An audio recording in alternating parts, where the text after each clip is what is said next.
नमस्कार साथियों, स्वागत है आपका हमारे YouTube चैनल में। आप छत्तीसगढ़ की किस जगह से हमारे समाचार सुन रहे हैं, कृपया कमेंट बॉक्स में लिखकर हमें जरूर बताएं। साथ ही हमारे चैनल को सब्सक्राइब करना ना भूलें। रायपुर से प्रस्तुत हैं छत्तीसगढ़ के प्रादेशिक समाचार। समाचारों के साथ मैं रजनी शुक्ला। पहले मुख्य समाचार। केंद्रीय वित्त मंत्री ने वर्तमान वित्तीय वर्ष के लिए कल लोकसभा में पेश किया आम बजट। प्रधानमंत्री ने कहा कि इस बजट से आर्थिक विकास को गति मिलेगी। राज्य विधानसभा में कल जल जीवन मिशन में कथित गड़बड़ी के साथ ही नकली खाद बीज और बिजली कटौती के मुद्दे प्रमुखता से गूंजे। अनुपूरक अनुमान पर भी हुई चर्चा। सुप्रीम कोर्ट ने नीट यूजी परीक्षा रद्द करने से किया इनकार और प्रदेश के विभिन्न हिस्सों में लगातार हो रही बारिश के कारण शिवनाथ और महानदी के तटवर्ती गांवों में रहने वाले लोगों को किया गया सतर्क। अब समाचार विस्तार से। केंद्रीय वित्त मंत्री निर्मला सीतारमण ने कल लोकसभा में वर्ष 2024-25 का आम बजट पेश किया। यह नरेंद्र मोदी सरकार के तीसरे कार्यकाल का पहला पूर्ण बजट है। वित्त मंत्री ने व्यक्तिगत आयकर दरों के संबंध में नई कर व्यवस्था का विकल्प चुनने वालों के लिए 2 घोषणाएं की। वेतनभोगी कर्मचारियों के लिए स्टैंडर्ड डिडक्शन यानी कि मानक कटौती को 50,000 रुपए से बढ़ाकर 75,000 रुपए करने का प्रस्ताव किया गया है। पेंशन भोगियों के लिए पारिवारिक पेंशन पर कटौती को 15,000 रुपए से बढ़ाकर 25,000 रुपए करने का प्रस्ताव बजट में है। नई कर व्यवस्था में कर दर संरचना में भी संशोधन किया गया है। 3 लाख रुपए तक की आय पर कोई कर नहीं लगेगा। बजट में रोजगार, कौशल प्रशिक्षण, MSME और मध्यम वर्ग पर ध्यान केंद्रित किया गया है। रोजगार, कौशल प्रशिक्षण और अन्य अवसरों की सुविधा उपलब्ध कराने के लिए प्रधानमंत्री की 5 योजनाओं और पहल के पैकेज की घोषणा की गई है। प्रधानमंत्री पैकेज के भाग के रूप में रोजगार संबंधित प्रोत्साहन के लिए 3 योजनाएं लागू की जाएंगी। वहीं कौशल प्रशिक्षण कार्यक्रम और औद्योगिक प्रशिक्षण संस्थानों की उन्नयन के लिए 5 वर्षों में हब और स्कोप व्यवस्था में 1000 ITI का उन्नयन किया जाएगा। वित्त मंत्री ने बताया कि कृषि और संबंधित क्षेत्रों के लिए 1,52,000 करोड़ रुपए का प्रावधान किया गया है। वित्त मंत्री ने ग्रामीण बुनियादी ढांचा सहित समग्र ग्रामीण विकास के लिए 2,66,000 करोड़ रुपए के प्रावधानों की घोषणा की है। अगले 2 वर्ष में पूरे देश में 1 करोड़ किसानों को प्राकृतिक कृषि के लिए सहायता दी जाएगी। वित्त मंत्री ने कहा कि सरकार जनजातीय समुदायों की सामाजिक आर्थिक स्थिति में सुधार के लिए प्रधानमंत्री जनजातीय उन्नयन ग्राम अभियान चलाएगी। उन्होंने कहा कि महिला नीति विकास को बढ़ावा देने के उद्देश्य से महिलाओं और बालिकाओं के लिए लाभकारी योजनाओं पर 3 लाख करोड़ रुपए से अधिक का आवंटन किया गया है।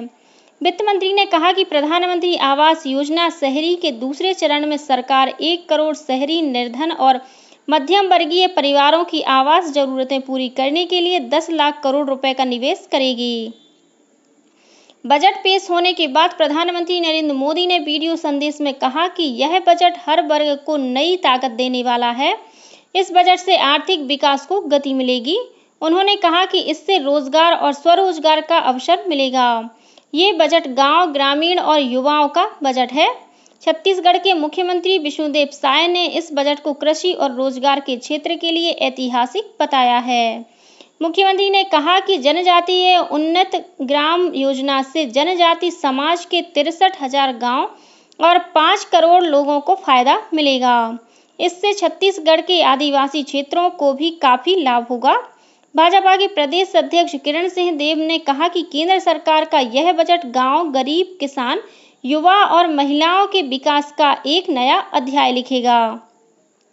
दूसरी ओर कांग्रेस ने इस बजट की आलोचना करते हुए कहा कि इसमें आय असमानता को दूर करने के लिए कुछ नहीं किया गया है। राज्य के पूर्व मुख्यमंत्री भूपेश बघेल ने एक्स पर लिखा कि बजट में बिहार और आंध्र प्रदेश का जिक्र बार-बार हुआ है, जिससे पता चलता है कि सरकार ने इन 2 राज्यों के लिए खजाना खोल दिया है। वहीं अन्य राज्यों के साथ ही छत्तीसगढ़ के साथ भेदभाव किया गया है। वहीं कांग्रेस के प्रदेश अध्यक्ष दीपक बैज ने कहा है कि केंद्र सरकार का बजट देश को, जनता को निराश करने वाला है। बजट में निम्न और मध्यम वर्ग पर भार डाला गया है। सुप्रीम कोर्ट ने कल पेपर लीक और कदाचार के आधार पर नीट यूजी 2024 परीक्षा रद्द करने से इनकार कर दिया है। मुख्य न्यायाधीश DY चंद्रचूड़, न्यायमूर्ति JB पारदीवाला और न्यायमूर्ति मनोज मिश्रा की पीठ ने याचिकाओं के एक समूह में यह आदेश पारित किया। न्यायालय ने कहा कि इस बात का कोई सबूत नहीं है कि लीक प्रणालीगत था और इससे पूरी परीक्षा की पवित्रता प्रभावित हुई। न्यायालय ने यह भी कहा कि दोबारा परीक्षा का आदेश देने से 23 लाख से अधिक छात्रों पर गंभीर असर पड़ेगा और शैक्षणिक कार्यक्रम में व्यवधान आएगा, जिसका आने वाले वर्षों में व्यापक प्रभाव पड़ेगा। दुर्ग जिले में पिछले 4 दिनों से लगातार हो रही बारिश के कारण शिवनाथ, तांदुला और खरखरा नदियों के साथ ही शिवनाथ की सहायक नदियों और नालों का जलस्तर निरंतर बढ़ रहा है। महमरा एनीकट में पानी 10 फीट ऊपर बह रहा है। मोगरा जलाशय से भी 5000 क्यूसेक पानी छोड़ा जा रहा है। इससे शिवनाथ नदी में बाढ़ का खतरा बढ़ गया है। नदी के तट पर स्थित गांव और बस्तियों को हाई अलर्ट पर रखा गया है। जिला प्रशासन ने नदी के किनारे बसे गांव, निचली बस्तियों के लोगों को नदी के समीप जाने से मना किया है। साथ ही SDRF की टीम भी तैनात की गई है। वहीं महासमुंद जिले में भी लगातार बारिश के चलते जिला प्रशासन ने महानदी के तटवर्ती गांवों में लोगों से सतर्कता बरतने की अपील की है। मौसम विभाग ने धमतरी, महासमुंद, रायपुर, कांकेर, बिलासपुर, रायगढ़ और सरगुजा सहित 18 जिलों के लिए ऑरेंज अलर्ट जारी किया है। इन जिलों में तेज बारिश हो सकती है। सरगुजा संभाग में भारी वर्षा की संभावना व्यक्त की गई है। राज्य विधानसभा के मानसून सत्र के दूसरे दिन कल सदन में जल जीवन मिशन में कथित गड़बड़ी के साथ ही नकली खाद बीज और बिजली कटौती के मुद्दे प्रमुखता से गूंजे। शून्यकाल के दौरान प्रमुख विपक्षी दल कांग्रेस के विधायकों ने प्रदेश में नकली खाद बीज, बिजली कटौती और खाद बीज की कमी के मुद्दे को उठाते हुए इस पर स्थगन प्रस्ताव लाया। पूर्व मुख्यमंत्री भूपेश बघेल और कांग्रेस के अन्य विधायकों ने आरोप लगाया कि प्रदेश में नकली खाद बीज की बिक्री हो रही है, वहीं किसान बिजली कटौती की समस्या से जूझ रहे हैं।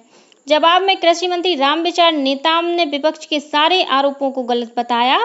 पक्ष विपक्ष में बहस के बीच विधानसभा अध्यक्ष डॉक्टर रमन सिंह ने स्थगन प्रस्ताव को अस्वीकार कर दिया। इसके बाद कांग्रेस के विधायक गर्भगृह में घुसकर नारेबाजी करने लगे। गर्भगृह में प्रवेश करने के कारण कांग्रेस के सभी विधायक स्वयमेव निलंबित हो गए। वहीं प्रश्नकाल में भाजपा विधायक धर्मलाल कौशिक ने जल जीवन मिशन में गड़बड़ी का मुद्दा उठाते हुए कहा कि उनके विधानसभा क्षेत्र बिल्हा में केवल 10% काम हुआ है। जवाब में मंत्री अरुण साव ने बताया कि प्रदेश में कुल 883 संस्थाओं को पंजीकृत किया गया है। अनियमितता पाए जाने के बाद 79 संस्थाओं का पंजीयन निरस्त कर दिया गया है।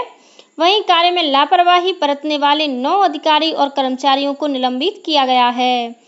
उन्होंने कहा कि जल जीवन मिशन के कार्यों में जहां पर भी गड़बड़ी पाई जाएगी उस पर कठोर कार्रवाई की जाएगी।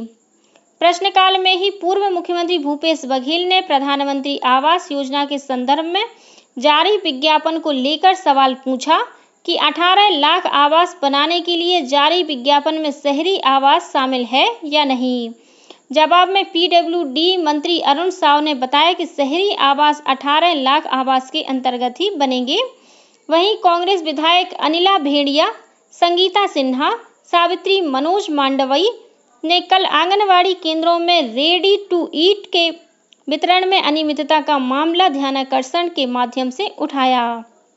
इसके बाद महिला और बाल विकास मंत्री लक्ष्मी राजवाड़े के जवाब से असंतुष्ट होकर कांग्रेस विधायकों ने सदन से बहिर्गमन किया। इसके अलावा भाजपा विधायक राजेश मूणत ने ध्यानाकर्षण के माध्यम से खेल और युवा कल्याण विभाग द्वारा बिना निविदा और कार्य आदेश के टी-शर्ट तथा टोपी खरीदी का मामला उठाया। इस पर खेल मंत्री टंकराम वर्मा ने मामले की जांच कराने की घोषणा की। वित्त मंत्री द्वारा पेश किए गए प्रथम अनुपूरक अनुमान पर कल सदन में चर्चा हुई। चर्चा के दौरान भाजपा विधायक अजय चंद्राकर के एक बयान पर कांग्रेस विधायकों ने आपत्ति जताई और नारेबाजी की। कांग्रेस सदस्यों ने श्री चंद्राकर के भाषण के दौरान सदन से बहिर्गमन किया। श्री चंद्राकर ने चर्चा के दौरान आरोप लगाया कि बलौदाबाजार आगजनी की घटना में कांग्रेस के 2 विधायक शामिल थे। इस पर विपक्षी सदस्यों ने तीखी प्रतिक्रिया दी। इसके कारण सदन में कुछ समय के लिए गतिरोध की स्थिति बन गई। इस बीच भाजपा विधायक रिकेश सेन ने एक पोस्टर लहराया, जिस पर आसंदी ने नाराजगी दिखाते हुए सभी सदस्यों के लिए निर्देश जारी किए कि कोई भी सदस्य सदन में पोस्टर नहीं दिखा सकता और सभी को संसदीय परंपरा का पालन करना जरूरी है। प्रदेश में कथित रूप से गड़बड़ी कानून व्यवस्था सहित कई मुद्दों को लेकर प्रदेश कांग्रेस ने आज 24 जुलाई को विधानसभा का घेराव करने की घोषणा की है। प्रदेश कांग्रेस प्रभारी सचिन पायलट विधानसभा घेराव कार्यक्रम में हिस्सा लेने कल रायपुर पहुंचे। विभिन्न जिलों से भी कांग्रेस कार्यकर्ता इस विरोध प्रदर्शन में शामिल होने रायपुर पहुंच रहे हैं। पुलिस ने प्रदर्शनकारियों को रोकने के लिए विधानसभा जाने वाले रास्तों में बैरिकेडिंग कर दी है। और अब कुछ अन्य खबरें संक्षेप में। श्री रामलला दर्शन योजना के तहत दुर्ग और बस्तर संभाग के 850 श्रद्धालुओं का जत्था कल अयोध्या धाम के लिए रवाना हुआ। दुर्ग रेलवे स्टेशन पर कमिश्नर सत्यनारायण राठौड़ ने स्पेशल ट्रेन को हरी झंडी दिखाकर रवाना किया। जांजगीर चांपा जिले में चांपा थाना क्षेत्र में ओवरब्रिज से गिरने से एक युवक की मौके पर ही मौत हो गई और चांपा नगर के बांधा तालाब में भी एक युवक की डूबने से मौत हो गई है। इसी के साथ रायपुर से प्रसारित छत्तीसगढ़ के प्रादेशिक समाचारों का ये बुलेटिन समाप्त हुआ। नमस्कार।